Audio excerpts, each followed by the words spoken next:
Hello everyone, my name is Michelle. I hope you're doing well. Welcome to another video. I'm in the woods this morning, hiding from the wind, but there is a reason why I'm in this particular part of the woods. So, let's get straight into it. No intro, just get straight into it, Michelle. Come on, get to the point. So, you have to have been living under a rock. If you've been following the Summer Wells case, you must know that there is a massive search effort. Started yesterday. It was a surprise to everybody. It's massive. They've got about, over 100 people, maybe 150 people out there. Hawkins County sheriffs, the TBI, Churchill Rescue Squad, another rescue squad from Hawkins County. They've got dogs, and yes, I assume they've got cadaver dogs. And they've got drones, an aeroplane was circling, a helicopter was circling. It is big, but they are focusing on one specific area, and that's what's of particular interest to me, and that's what I'm going to talk about. So we're not going to get into any of the conspiracies that I can see developing, right guys? I can see it developing, that, you know, they must have had a tip-off and it's got to be the parents and they're going to arrest them and they know where the body is, Well, they could have done. They could have had a tip-off, but they are saying that this is a planned search, and this makes total sense to me. Right, the reason why I'm standing here at this pond. So this is the lowest part of the woods, right? And it floods really easily. The little river, the creek runs along here, and this is always saturated land. Even in the heat of summer, this is saturated land, so it doesn't take much for it to completely flood.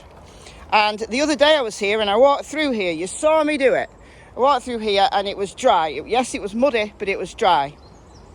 A few weeks ago when we had a lot of rain, it was exactly like this. In fact, it was higher than this.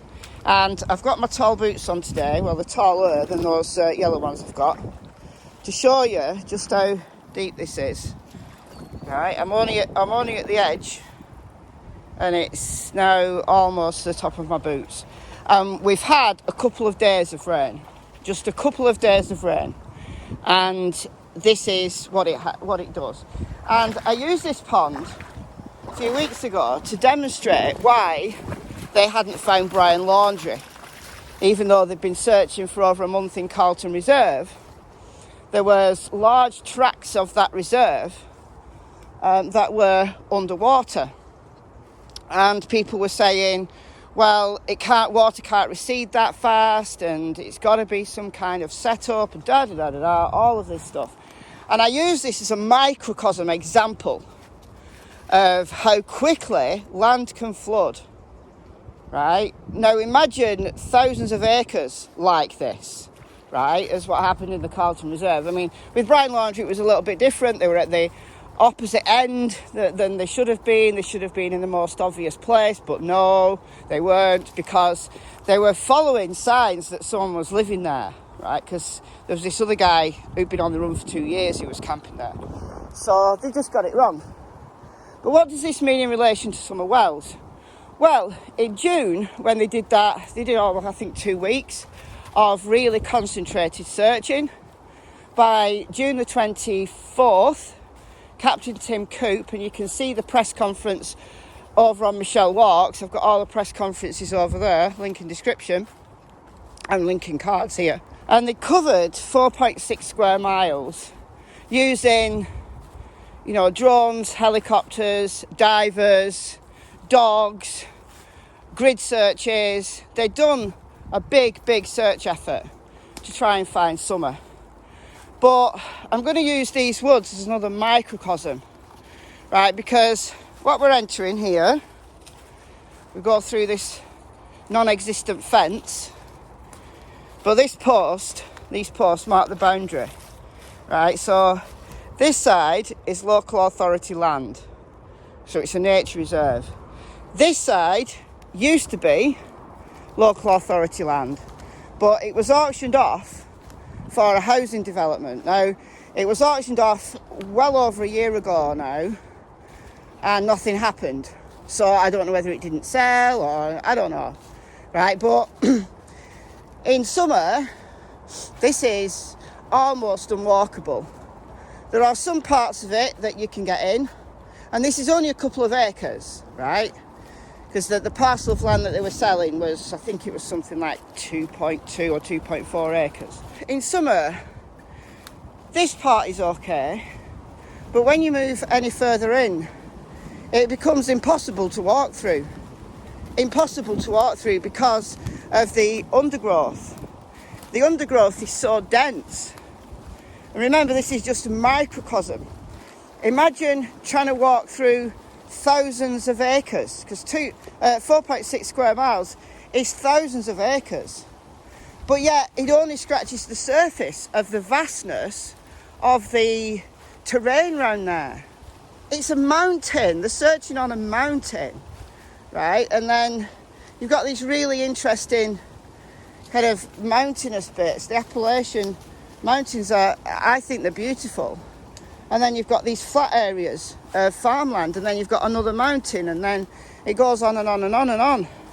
So Summer's home, 110 Ben Hill Road, is at the edge of the mountain, and 4.6 square miles is nothing in the vastness of that terrain.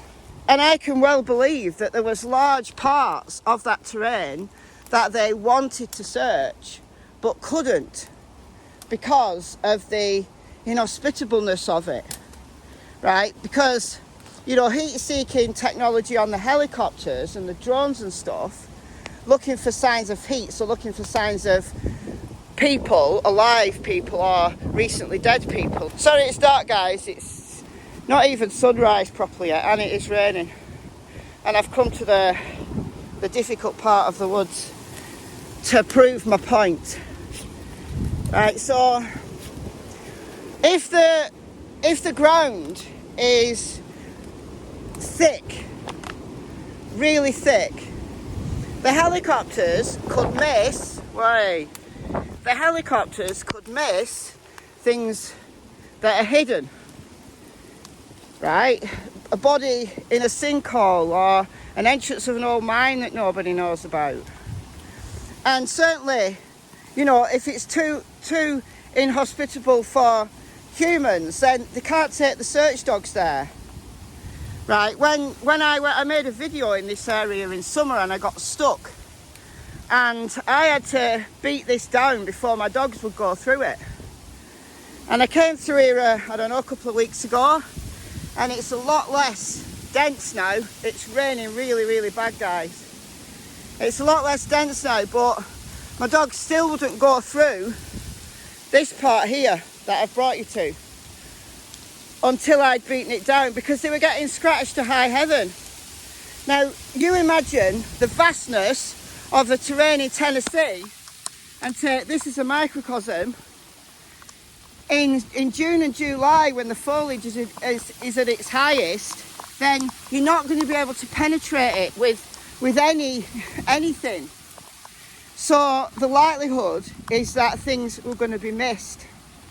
So that's why I believe them when they say it was a planned search. What I want you to do is suspend any dislike you've got of any particular creator. Because on this channel, I don't bash creators. I just don't mention the creators that I don't like, because I don't watch them.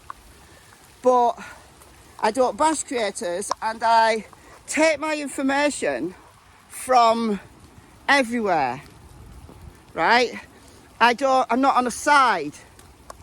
I'm not in a gang, right, guys? Not in a gang. Not part of a group of creators who've stuck together and who dislike other creators. Because beneath all of that drama and silliness, we are all here for the same reason, and that is to find Summer Wells. Or at least that should be why we're here, talking about Summer Wells. It should be because we want to find her. We want her offender or offenders, whoever was responsible, whoever that might be, to face justice. We want to see a resolution. We want to see someone come home. Most probably, this is a recovery mission. By the looks of things, this is a recovery mission. And where they're searching, it's a recovery mission. Right? So let's not be under any illusions. I'd love them to find Summer alive. But honestly, guys, I think this is a recovery mission. But we want to see Summer come home and laid to rest and given the respect that she deserves. That's what we all should be here for, right? So anyway, yesterday's video, I concluded by saying, after doing the Truth in the Hills series and going right back to the beginning, watching all the early pressers, watching all the early interviews, and completely ignoring all of the misinformation, right, that has come out in the last 5 months, and going right to the beginning. And I spent over a week, the playlist is available, I spent over a week going through the culture of where Summer was growing up. I went through the 4 main theories that kind of dominate, concentrating on the whys, the motives. Not the how, the why.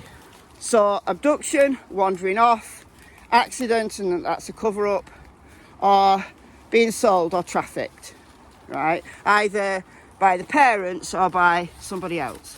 Having done that, as I was talking to you guys, as I was recording those videos, I was thinking, this is so unlikely. This is so unlikely. And I was thinking that about every single theory.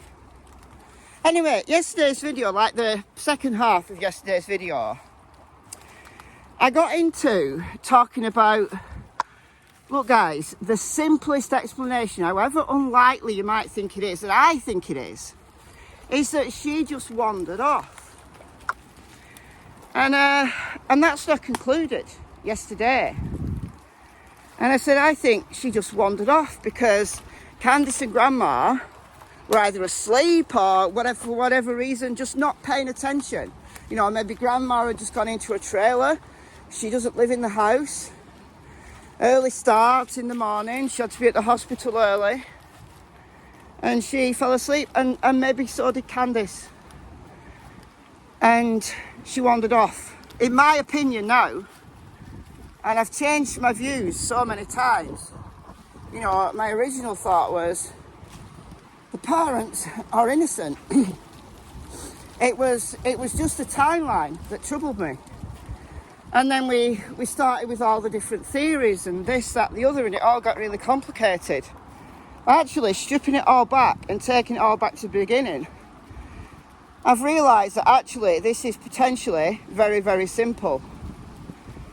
And I knew about those footprints in the neighbours' yards. I knew about them from day one, well, from whenever they were posted, right? I knew about them, and I ignored them, and so did everybody else. I think people just didn't know about them. And then recently, it's kind of come to light again. And I've said, look, it's not verified. I want Ellie to verify this. And you know what? Where they are searching now, that's my verification. Because according to Crackin Cases, listen to this clip. Don't take me for facts, but what I can see and where they have been circling and going on is right there.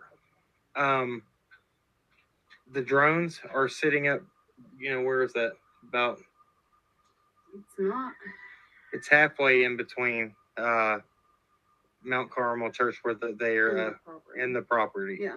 The drone tent is. The drone station, where they're sending the drone up from, and the drone is kind of making its circle round, it's right where, in between Mount Carmel Baptist Church and Ben Hill Road. And that's where the footprints were. The footprints were in 2 neighbours' yards.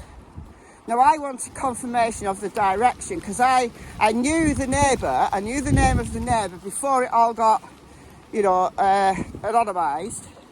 I knew the name of the neighbour. I'd looked up where he lived. but then he took everything down, and it's just the screenshots that people took at the time that are resurfaced now. But I wanted confirmation of it, and like I said, I wasn't going to run with it. I talked about it, but I wasn't going to run with it until I had verification. And in my mind, I think that's what we're getting now. So the footprints were of a child, small footprints, barefoot, just a couple of footprints in 2 neighbours' yards, which directly relates to the address of the neighbour that originally posted. And please do not go to these neighbours. Do not go to these neighbours. The reason why the neighbour deleted a load of stuff and refused to talk about it was because people were doxing him, were following him, were accusing him of murder and God knows what else. So please do not do that. You childish F-wits who do stuff like that. I've no words to describe what you like, so don't do it. This is where the search is concentrated. So here's my scenario. Imagine, this is just a scenario, this is just one, you know, the why that I concentrated on in the Truth in the Hill series. The why is that so simple. Summer wanted to go and play. Simple as that. So let's imagine this scenario of how it might have happened. So imagine, you know, basically the timeline, the planting of flowers and the laundry and shit like that, pretty much happened. But after that, because that wouldn't have taken long, and this is why this 3-hour timeline has baffled everybody. So Candice, Grandma went into a trailer, Candice maybe fell asleep, and the kids got bored, and they all went to play out. Now, they didn't go in the woods, they didn't go deep in the woods, they went down to the creek because it's an easy route down, and that's where the kids go to play. And I'm wondering whether the reason why Donald went there first is not to check the shed, as I and many others have talked about. It's much more simple than that. He knew that that's where the kids go to play. Listen to what he said in that interview with Ansley Daniel on the 25th of June. I'd do anything to have her back. Your little girl. If there's any way, if you can find it in your heart, to please release her somehow. I don't know how you might do that. I mean, 'cause you're probably scared of going to prison for the rest of your life and everything else, I'm sure. But please find it in your heart, have mercy, and find a way of letting her go, and where we can get her back. And just please have mercy on her, and, you know, and us, and her brothers. And she's such a loving, good spirit. Please don't hurt her. Please let her come home. My biggest fear is, you know, her being tormented or locked in a dungeon or basement or something, because she loved to be outside all the time. That was her, unfortunately, her downfall. 'Cause a lot of times the boys would be inside and we'd be like, "Where's Summer? Why'd you leave her out there alone? You know, go get Summer now." You know, and that's happened over and over again. And we'd come out and she would always be close by, but we was always coming up. She had to be outside. She was an outdoor person. In that interview, everybody's focused on the dungeon, but he's leaked the truth there. He's leaked the truth. He leaks the truth all the time, but I think we've all been focusing on the wrong things. So he said going outside is her downfall. We've told her so many times. However much we dislike Don and the horrendous things he's done in the past, we've got to put that aside, suspend that, and just think about the 15th of June. So imagine that Don has been told by Candice, and for whatever reason he believes her, that she was only missing for 10 minutes, or maybe 20 minutes, or maybe even 30 minutes. When actually, she was missing for more like 2 hours. And Candice just didn't realise. They went down to the creek, And then maybe they followed the power lines where the power lines, where the trees have been cleared for the power lines. Maybe they followed those. And it takes you onto Simpson Road. And those are the exact places, the properties where those footprints were found. Maybe someone was playing in there. Maybe the boys went in and left her. Maybe they thought she was following, but she wasn't. And that's why Jodie Sue, the neighbour, heard Candy say to the boys, "What have you done?" Because they weren't watching her. It's not their responsibility, right? They're little kids. Don't put it on them. They're little kids. But Summer's now lost. And maybe somebody, an SO, lots of registered people in that area, very, very close to the Wells home. Maybe just an opportunist snatched her, because it does happen. It absolutely does happen. I deleted the abduction theory from my thought process, as Sheriff Lawson has. He said there's no evidence of an abduction or foul play, and he meant on the property. They're not searching the property, are they? They're searching those areas where the footprints were. That's where they're focusing in on the search. Did something horrible befall Summer there that they've missed? Or did somebody pick her up? And that's why the footprints are in, we don't know what direction they go in, but maybe those footprints were when somebody was carrying her off and just set her down for a second. We just don't know. We weren't there, were we? But the why is very simple. She wandered off. Candice wasn't watching her. And perhaps in those, I'm going to say 2 hours that she was missing, anything could have happened. Anything could have happened to her. If she was taken, why? Well, SO motives. Somebody wanted to keep her. Somebody wanting to sell her. This trafficking is a big deal in East Tennessee. Or just somebody who uses and abuses children and kills them. Or maybe an accident's befell her and she's been out there all this time. Don't know where the dogs have gone. But let me know what you think. I'm going to go now. Let me know what you think in the comments below. I've been Michelle. I hope you're well. I'll see you in the next video. Goodbye from Miss Cassie Springer, who's just headed off down there, and Miss Tillington, who's probably like harassing a person or something. Let's go and look. Oh, okay. All right. Bye, guys.